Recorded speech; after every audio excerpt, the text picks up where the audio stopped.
Capítulo 13. Ame e faça o que quiser. E quando o homem se libertar desta consciência restritiva com as suas leis, planos e regras, encontrará a alegria e paz de ser, que lhe permitirão amar-se a si próprio e a toda a humanidade, e permitirá a todos prosseguirem na liberdade dos seus propósitos. Então ele amará como Deus ama. Então ele será como Deus é, a plataforma que nutre e apoia toda a vida. Que assim seja. Hanta. Estudante, Hanta, como é que você se insere no plano de Deus? O plano de Deus? O que é que o faz pensar a entidade que Deus tem um plano? Porque deve haver uma razão por que as coisas são como são. O único plano que o Pai tem é ser, de forma que todas as coisas possam expressar a vida que o Pai é. Se ele tivesse um plano, isso lhe tiraria a liberdade de exprimir o Deus que está dentro de si, o que lhe tiraria a sua singularidade e a sua capacidade de se fazer evoluir a si próprio e expandir o princípio da vida chamada Deus. O único plano de Deus é que ele é. Ele é tudo, vibrando em união consigo próprio, num tom que é primeiro baseado no pensamento e, a partir do pensamento, tornado matéria, vibrando, adicionando e tomando da consciência, prolongando-a, expressando ainda outro momento da vida. Tudo o que é está a exprimir algo para além do que já é, para o próximo momento da eternidade. Se Deus pudesse planear, limitaria tudo o que está para ocorrer. Esse tapete peludo em que você está sentado, qual é a razão dele estar aqui? Simplesmente porque é. Desta forma, se insere no plano de Deus, porque tudo o resto é. E qual é a razão por que este mestre amado está aqui? Porque ele é. E este amado mestre, como é que ele se insere no plano de Deus? Simplesmente sendo, assim como você está a ser. E como é que eu me insiro? Eu sou, entidade, eu sou, tal como este tapete peludo é. Como é que me insiro? Eu vou amá-lo assim tão profundamente como qualquer outro alguma vez o poderá fazer, porque tenho a capacidade para fazer isso, pois não me preocupo sobre se o meu amor ou expressão se inserem em algum plano divino ilusório. Como é que eu contribuo para a globalidade do estado de ser da vida? Ao vos ajudar a compreenderem aquilo que o Pai verdadeiramente é e a razão por que ele vos ama, independentemente daquilo que vocês são. E ao trazer talvez um enfoque mais claro sobre como toda a vida se encaixa num todo, de forma que vocês possam compreender que a razão por que tudo é simplesmente para se expressar, não de acordo com algum esquema, nem por nenhum fim, mas simplesmente porque tem vida. Por que é que isso é importante? Quando você compreender que a vida simplesmente é, isso lhe dará liberdade e o poder de criar a sua vida segundo as suas maiores capacidades. E pode estar seguro de que tudo o que fizer no próximo momento, você estará em vibração com toda a vida, e assim continuará a sê-lo no próximo momento e no próximo e nos que virão depois. Não há um plano para a vida, mestre, só há o estado de ser. Estar num estado de ser é a maior expressão que há. Estado de ser. O que importa, entidade, é o que você é. Só isso tem importância. Quer você com isso dizer que não há nenhuma forma especial em que cada um deveria viver, que você pode ser e fazer tudo o que quiser, que vale tudo? De fato, esse é o amor que o Pai tem por vocês. Então, qual é o propósito da vida? O propósito da vida, mestre, é exprimir sobre a plataforma da vida quaisquer pensamentos que entretenha dentro do seu ser.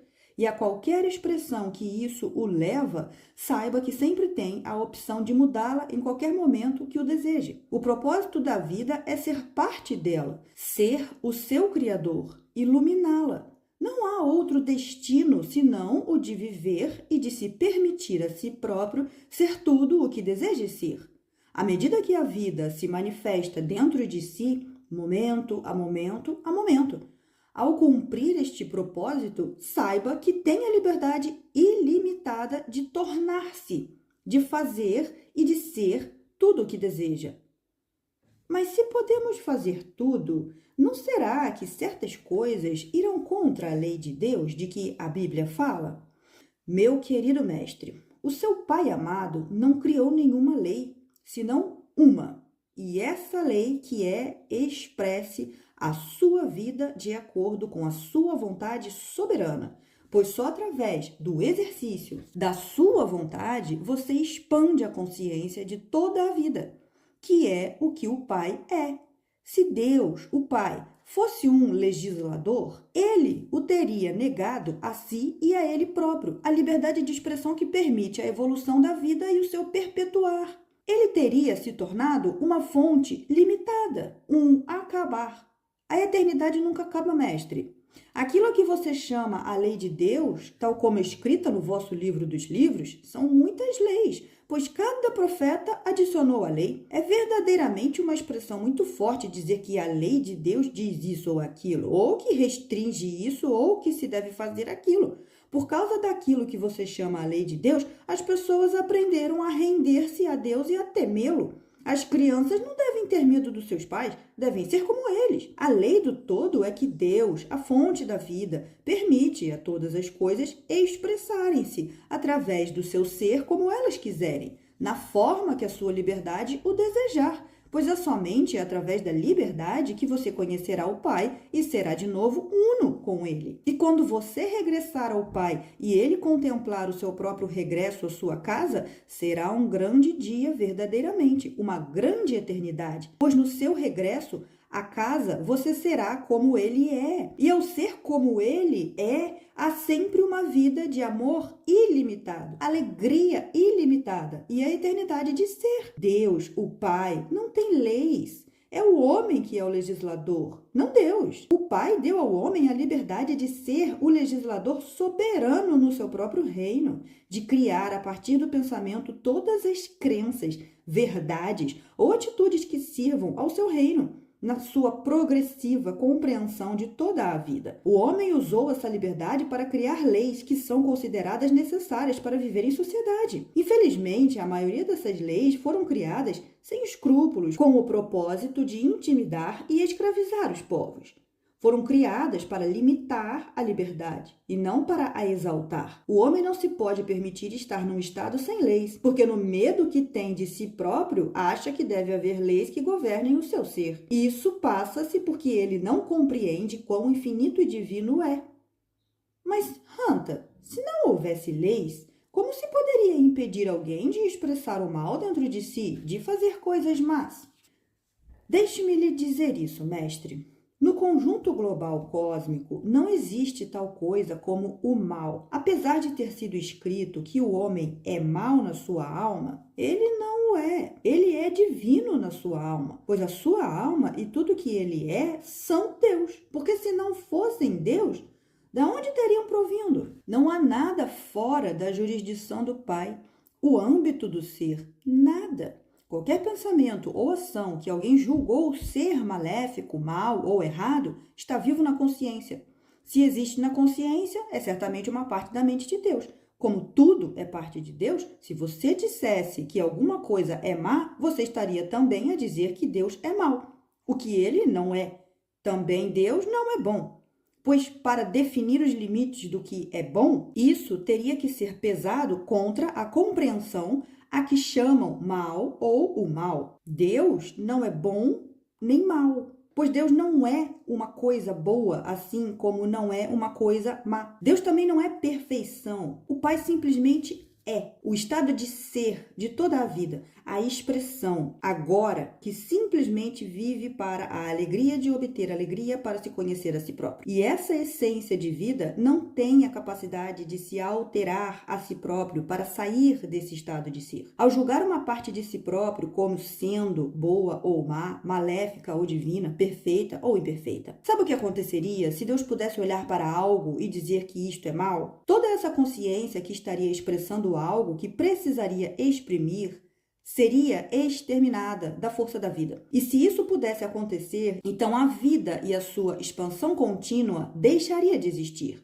pois a livre vontade que permite a criação deixaria de existir. Mas Deus é totalmente ilimitado, uma totalidade indivisa do estado de ser. Desse modo, Deus não pode olhar para si próprio de uma forma limitada ou de um ponto de vista restritivo. Se ele pudesse, você não poderia estar sequer aqui para expressar a sua opção de se julgar a si próprio ou aos seus irmãos. Não há nem bem nem mal, mestre. Só há estado de ser. No estado de ser, todas as coisas são medidas unicamente em termos de realização, em termos da experiência emocional requerida pela alma para se realizar em sabedoria. Tudo o que você alguma coisa fez, por mais belo ou vil que você o considere, foi feito simplesmente para obter conhecimento. Você foi pressionado pela sua alma e pelas suas paixões para fazer isso de forma a aprender. Foi só ao fazê-lo que você se apercebeu e compreendeu o valor daquele ato e dessa forma adquiriu algo a partir dela. Isso não é mal nem maldoso, isso é o que é preciso para se tornar um Deus. O homem, não Deus, é que julga o homem. O homem, na sua criatividade, inventou o equilíbrio do bem e do mal para roubar aos seus irmãos a sua liberdade de expressão. O medo de ser punido por não obedecer aos dogmas religiosos ou às leis dos governos foi a espada que manteve e controlou as nações durante muito tempo. E se alguma vez houvesse aquilo a que vocês chamam uma coisa má, isso é aquilo que tira a liberdade da entidade de poder expressar o Deus que está dentro dela. E sempre que isso é feito a outra pessoa, isso é igualmente feito a si próprio, até de uma forma mais profunda. Pois qualquer julgamento ou limitação que você coloca sobre outro, isso se torna uma lei na sua própria consciência. E segundo essa lei, você será tão limitado quanto se estiver a julgar a si próprio. O homem não é mau na sua alma, embora ele viva sobre os auspícios disso. Segundo uma compreensão maior, o mal não existe. Somente existe a plataforma da vida que permite ao homem a opção de criar, a partir do seu pensamento, tudo o que ele quiser. Essa é a única realidade que existe. Nessa realidade, Deus permite a ilusão do mal ser criada através da superstição, das crenças dogmáticas e das atitudes fechadas e muito limitadas da humanidade. E através da observação contínua, do julgamento e da expectativa do mal, ele acaba por realmente existir na realidade de cada um, mas somente na sua realidade, pois tal como ele acredita, assim é o seu reino. As únicas leis que existem são aquelas que vocês criam para serem aplicadas nas vossas vidas. Se você escolher acreditar que há bem ou mal, então essa é a sua verdade e você não está nada enganado. Mas lembre-se, é a sua verdade, não a minha ou a de mais ninguém. E se ela é verdadeiramente sua, coletivamente ela lhe pertence, porque é formada na sua opinião. Enquanto tiver essa opinião, será certamente real. Quando deixar de acreditar nela, ela deixará de ser uma realidade. É simplesmente assim que é. Agora, mestre, me diga o que pensa que é o mal. Qual é a sua compreensão do mal? Bem, eu diria que é o oposto do bom, principalmente o que eu penso que é o mal, e é prejudicar outra pessoa. Ah, sério? Por que isso é mal? Bem, por exemplo, se alguém magoasse a minha filha, isso seria mal. Podemos dizer que ela poderia morrer. Esse é o seu julgamento do mal? Mas que mal há em morrer? Então você acha que matar alguém não é mal? Isso é correto, pois eu não me limitei a acreditar no fim de qualquer coisa, pois nada nunca é destruído. Nunca. Assim, se uma entidade morre, o que é que se perde na morte? O Pai, no seu estado de ser e na eternidade da vida contínua, não criou nada superior a si próprio que pudesse perturbar a garantia de toda a existência. Aquilo que o Pai criou, mestre, não pode ser destruído. Viverá para sempre. Pelo que a sua filha não teria sido destruída, pois nada pode destruir a vida de Deus. Então você está a dizer que o assassinato não é mal ou errado. Isso é correto. Eu lhe digo, mestre, a vida é contínua. Continua para sempre, para sempre, para sempre. E de momento em momento em momento, à medida que nos expressamos sobre a plataforma da vida, temos oportunidades ilimitadas de nos realizarmos a nós próprios na alegria de cada momento da vida.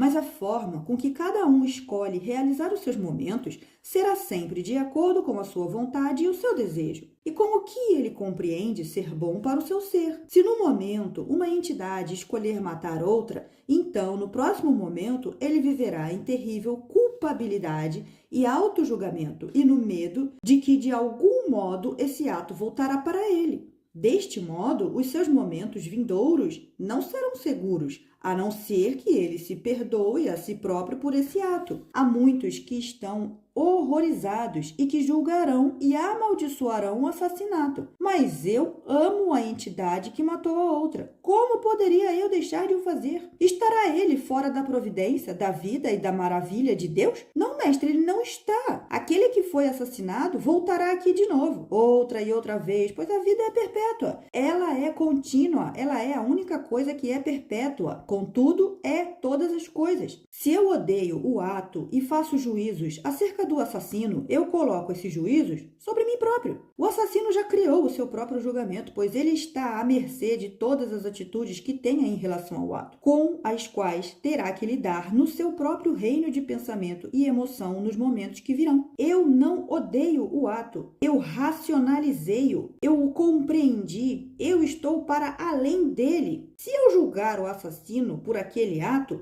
eu não serei mais por causa disso. Podem estar certos, e a minha vida será então afetada por aquele julgamento. Pois o eu sou que sou teria tomado uma parte de si próprio e a teria separado do meu ser. Então eu já não seria completo. Percebem? Quando vocês veem tal coisas, elas são realizações a ocorrer. Em cada momento, nós temos a opção de nos realizarmos segundo a forma que sentimos ser a mais apropriada. É essa a nossa escolha.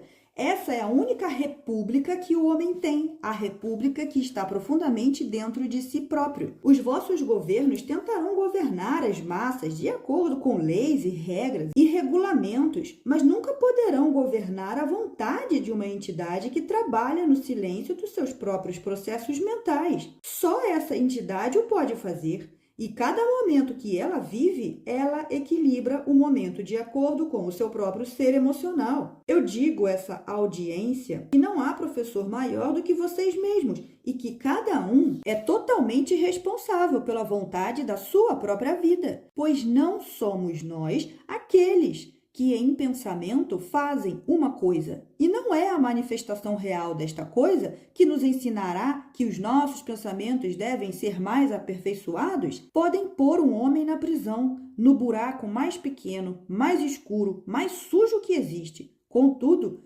nunca poderão aprisionar a sua mente e o seu pensamento. Um homem, mesmo com o seu corpo oprimido, ainda está ativo em pensamento, e ele, através do pensamento, contemplativo, falará consigo próprio e irá se ensinar e a se julgar. Eu não reconheço o bem e o mal, só a vida. Se ela leva uma entidade a matar outra, ou a fazê-lo na sua alma, ou simplesmente a pensar nisso, um não é mais que o outro, pois aquilo que você faz nos seus pensamentos já o fez. E não há uma entidade que não tenha agredido outra nos seus pensamentos.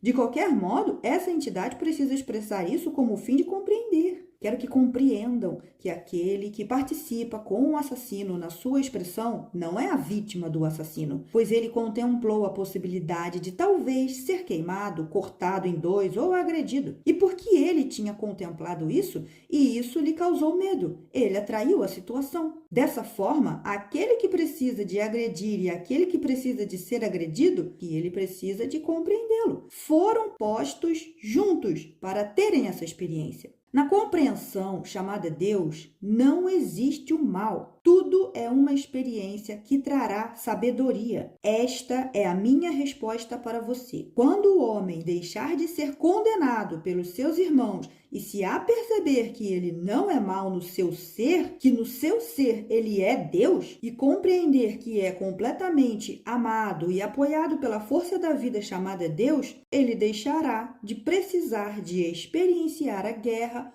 ou a violação, ou o assassínio, ou outros atos semelhantes, de forma a compreender o seu próprio valor. E quando o homem se libertar desta consciência restritiva com as suas leis, planos e regras, encontrará a alegria e paz de ser, que lhe permitirão amar-se a si próprio e a toda a humanidade, e permitirá a todos prosseguirem na liberdade dos seus propósitos. Então, ele amará como Deus ama. Então, ele será como Deus é, a plataforma que nutre e apoia toda a vida. Que assim seja.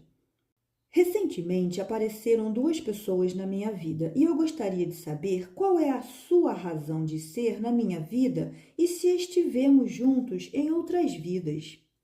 A razão por que elas estão na sua vida, entidade, é porque você aí as quer e elas aí querem estar. Que maior propósito poderia haver para além disso? Mas eu não tenho a certeza de as querer na minha vida. Pensei que elas aí estivessem por algum laço kármico que tivéssemos e porque precisávamos de aprender algo uns com os outros. Sabe, mestre, se uma relação de certo modo tiver alguma carência, o lado romântico de talvez terem estado juntos em vidas passadas muitas vezes a torna muito mais glamurosa do que é agora. Mas um laço kármico, como vocês dizem, é somente uma explicação religiosa para a palavra muito simples que vocês chamam necessidade. Vocês precisarão, apreciarão e gostarão de estar com muitas pessoas durante as suas vidas, que são contínuas. Mas seria muito mundano, muito sombrio e aborrecido se os mesmos amigos aí estivessem vida após vida após vida. Se eles estão aí agora, talvez a única lição associada a isso, mestre, seja a de que vocês se juntaram de novo para compreenderem que precisam de se separar novamente. Está bem, eu compreendo o que você está a dizer, mas tenho outra pergunta sobre o karma. Me ensinaram que a razão por que as coisas sucedem às pessoas, coisas como assassinato, roubos ou acidentes, é porque são cumprimentos kármicos que ocorrem para equilibrarem algo que elas fizeram numa vida passada. Eu gostaria de saber o que é que você tem a dizer sobre as leis do karma. Para que você compreenda e para que todos entendam, aquilo que vocês chamam karma não é a lei de Deus. É a lei daqueles que acreditam nela. Infelizmente, há multidões que acreditam nessa doutrina e que estão a lutar arduamente para conseguir uma compreensão ilusória chamada perfeição. E eles acreditam que tudo o que fazem na vida os obrigará a voltar e a pagar por isso na próxima. Tudo o que lhes acontece atribuem-no sempre a uma retribuição kármica. Mas isso é uma explicação muito pobre para a vida, mestre. Ela merece muito mais do que isso. As leis do karma são verdadeiramente uma realidade, mas somente para aqueles que acreditem nelas. As únicas leis que existem são aquelas que vocês permitem serem efetivas no vosso reino. O verdadeiro legislador é cada entidade soberana, pois cada uma possui um ego que aceita a verdade. E tudo aquilo a que ela chama verdade, tudo aquilo que ela cria como uma lei no seu ser, assim será. Assim é através da crença e compreensão deformada que muitos criaram para si próprios as leis do equilíbrio e da perfeição. Se você escolher acreditar no karma, você certamente se porá nas mãos da sua criação, pois deu poder a essa crença. Então, com certeza que ela terá efeitos na sua vida. Desse modo, você certamente voltará aqui muitas vezes para anular ou glorificar aquilo que fez noutra vida neste plano. Eu não reconheço karma ou perfeição, pois os vejo como limitações, não gratificações. Aqueles que estão a lutar pela perfeição através das restrições do karma nunca obterão aquilo pelo qual estão a lutar, pois ao mesmo tempo que estão a cumprir um karma, estariam a criar outro. E por muitas vidas que vivam, nunca alcançarão o estado de ser, o estado de Deus, pois estarão continuamente mergulhados no endividamento em vez de no estado de receber. E não há tal coisa como perfeição, só há estado de ser. No estado de ser da vida, tudo muda e evolui a cada momento, pelo que nunca se pode estabelecer um estado de perfeição. Eu só reconheço o estado de ser, que é completamente sem leis e ideais que inibem a evolução do ser, Deus. Na compreensão do estado de ser, não há nada que tenham que fazer na vida exceto aquilo que querem fazer. Se quer aceitar os ensinamentos do karma, então isso é a sua escolha e a sua criação para a sua experiência. Mas compreenda, mestre, que você criou para si próprio as ilusões do poder limitado e da retribuição. Essa é a vida que você escolheu através da aceitação daquilo a que se chama karma. Ser um prisioneiro do seu pensamento limitado. Você é uma alma e espírito livre, mestre. Você é livre de criar e experienciar no momento qualquer verdade, qualquer realidade, qualquer ilusão que escolha. E a qualquer momento que deseje, pode recriar esse sonho, pois tem o poder ilimitado para fazer isto. O karma não existe, vontade existe, e vontade é muito inconstante. Podem fazer e tornarem-se tudo aquilo que num dado momento desejam, e podem mudar de ideia a meio do caminho de serem isso. Coisas como assassinos, acidentes e roubos não são castigos, mestre. Não são retribuição pelo que você fez antes. São criados por você como um resultado de pensamentos contemplados e experiências contempladas. Nem são coisas perpétuas, circunstâncias perpétuas, pelo que numa compreensão maior, não são coisas terríveis. Em retrospectiva, eles são grandes professores. Você pode ver o massacre de 10.000 inocentes e poder dizer: que pena, tanta miséria! Por que é que os anjos não choram esta atrocidade? Por que é que cantam a glória de Deus? Porque eles não se limitam a si próprios, acreditando que a vida acaba. Eles sabem que aqueles que são massacrados são imediatamente levados para o céu, como vocês lhes chamam, para um maior aprendizado e mais experiência e aquilo que eu chamo aventuras. Mesmo que você enterre 10.000 corpos e chore sobre eles, Deus não chora. É por isso que o amanhã vem sempre. Quem é que você pensa que cria o seu destino? Muitos acreditam que é um soberano que manipula todos e que faz com que todas as coisas aconteçam, porque isso lhes tira dos seus ombros a responsabilidade pelas suas vidas. Mas você controla o seu próprio destino. Você é o criador de cada momento da sua vida através daquilo que pensa e sente nesse momento. Você só tem que aprender que esse momento, este agora, é verdadeiramente para sempre, contínuo. E na continuidade deste agora, cada momento é completamente novo. É completamente novo, mestre. Não é prisioneiro do ontem. É o agora que você criou para o sonhar amanhã em realidade. Desta maneira, você é livre de fazer tudo o que quiser neste momento. Isso é o amor que o Pai tem por você. A liberdade e o poder que lhe deu para criar qualquer momento como novo. Ninguém é regido pelo passado. Tudo o que você fez há um momento atrás ou há um milênio atrás nunca terá que pagar por isso. No momento exato em que você o fez, você ganhou compreensão e percebeu o bom propósito de o ter feito. O passado foi simplesmente um momento do agora que foi experienciado e que já não existe. A única relação que tem com o presente é que você já aprendeu tudo o que tinha para aprender dele. Desta forma, lhe deu a si a sabedoria para criar este momento segundo as suas melhores capacidades, de acordo com os seus próprios processos de pensamento e os seus propósitos planeados. O passado acabou, mestre. Já não existe. O passado apenas vive dentro de si, nesse agora, como sabedoria. Foi isso que lhe concedeu. É por isso que nesse agora você é o máximo que alguma vez foi e todas as suas vidas, pois neste agora você progrediu no conhecimento mais do que nos seus agoras passados. Nesse momento, você é a soma acumulada de todo o seu conhecimento. Conhecimento ganho através de experiência. E experiência ganha através da virtude chamada vida. E cada momento que você expressa, você está a criar de novo uma nova aventura em emoção e em pérolas da experiência chamada sabedoria. Só há o estado de ser deste agora, mestre. O que é importante é agora. Você é o produto do agora. A sua vida é vivida no agora. O seu futuro é criado no agora. Viver verdadeiramente como um estado de ser neste agora é viver sem leis e regras e regulamentos que inibem a expressão e expansão do ser. Quando você vive como um estado de ser,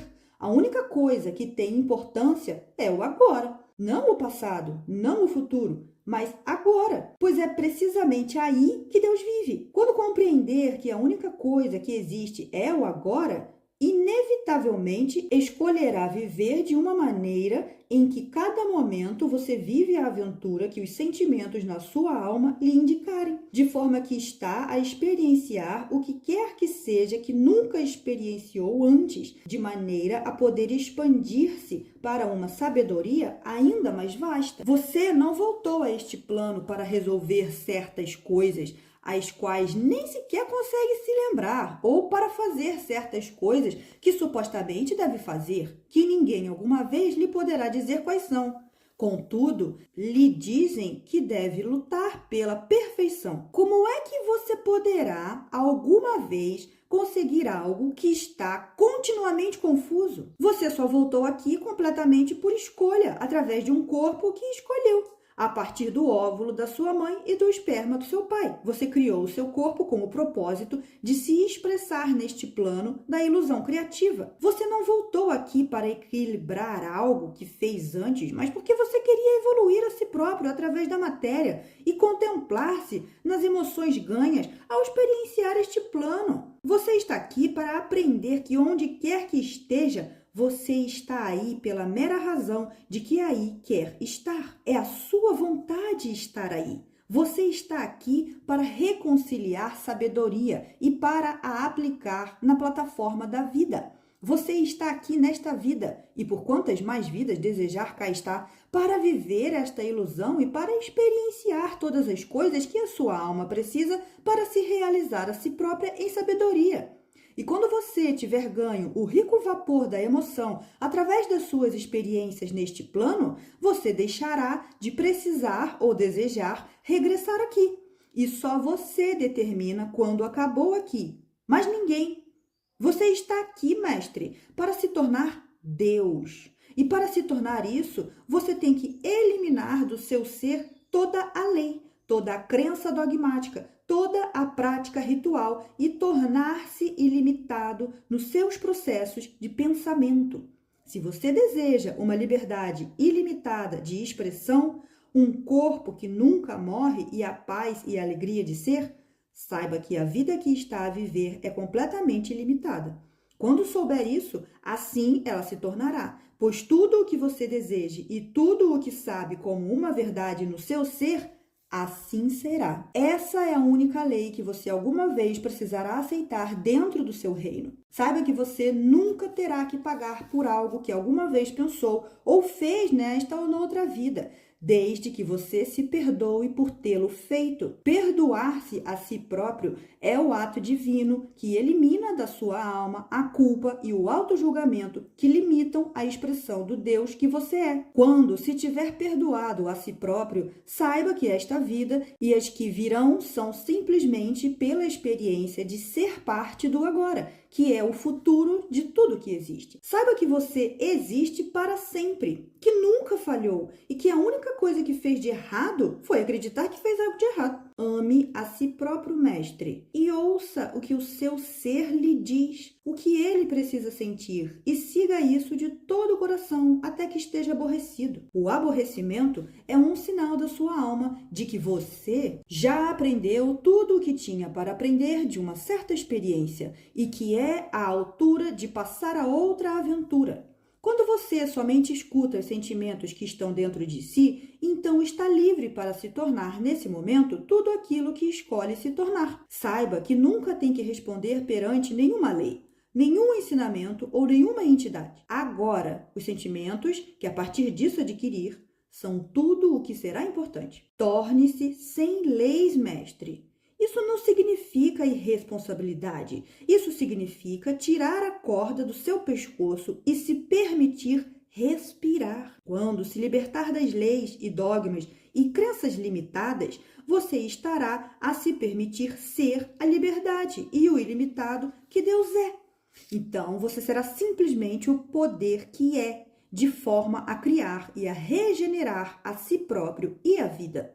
Então, a razão por que está aqui não é para pagar a alguém pelo que quer que lhe tenha feito, mas sim porque quer viver. E essa aventura se manifestará momento a momento a momento. Viva e seja feliz. Isso é a única coisa que o Pai alguma vez lhe pediu.